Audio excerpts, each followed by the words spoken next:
হাসপাতালে প্ল্যাকার্ড, হাসপাতালে এসে নেতাদের হুমকি বন্ধ করতে হবে। একদিকে ধর্ণা, অন্যদিকে হাসপাতালের একাংশে ঝুলছে এই প্রতিবাদ প্ল্যাকার্ড। এই ছবি মুর্শিদাবাদের সালার ব্লক হাসপাতালের। শনিবার রাতে অসুস্থ হয় সালার পঞ্চায়েত প্রধানের মেয়ে। সালার হাসপাতালে চিকিৎসার জন্য মেয়েকে নিয়ে যান পঞ্চায়েত প্রধান।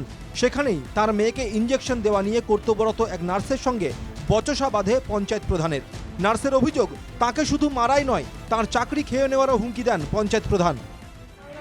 দেখুন, আমি আপনার সঙ্গে ঝামেলায় যেতে চাই না। আমি যাতে খুশি ফোন করুন, দেখি আমার চাকরিতে খাবে, আমি দেখি, কিন্তু আমি আপনার সঙ্গে ঝামেলা করবো না। আজকে ওর সাথে হয়েছে, বাকিদের সাথে সবার হবে, হতেই পারে যে কোনো দিন। তো আর রাতে কোনো সিকিউরিটির ব্যবস্থা নেই। ওর সাথে এটা করেছে, তাকে অবশ্যই ওর কাছে আসতে হবে, ক্ষমা চাইতে হবে, পায়ে ধরে ক্ষমা চাইতে হবে, গ্রেপ্তার করতে হবে, এফআইআর তো করবই। চর মারার ঘটনার নিন্দা করলেও সালার ব্লক তৃণমূল সভাপতি বলেছেন, মেয়ের অসুস্থতায় মা হিসেবে হয়তো বিচলিত ছিলেন পঞ্চায়েত প্রধান। প্রধান হিসেবে করে থাকেন তাহলে সত্যি সেটা তার করা উচিত হয়নি, কারণ প্রধান সেই অঞ্চলেরই প্রধান।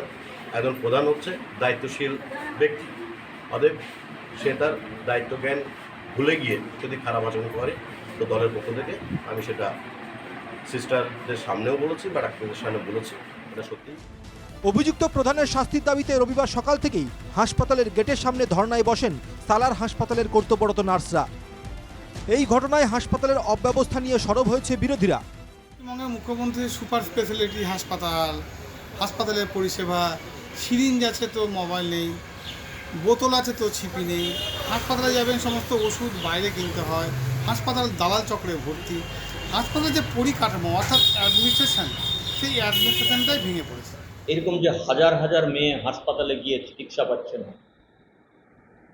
তখন কি এরা দেখেন? তাহলে আজকে তিনি প্রত্যক্ষ করলেন যে এই রাজ্যের চিকিৎসা ব্যবস্থা এটা যে একেবারেই লাটে উঠে গেছে, এটা বুঝতে পারছি। বিতর্কের মধ্যেই নিখোঁজ পঞ্চায়েত প্রধান, ফোন বা মেসেজেও কোনো উত্তর মেলেনি। রবিবার সালার হাসপাতালে নার্সদের কর্মবিরতির জেরে সমস্যায় পড়েন রোগীরা।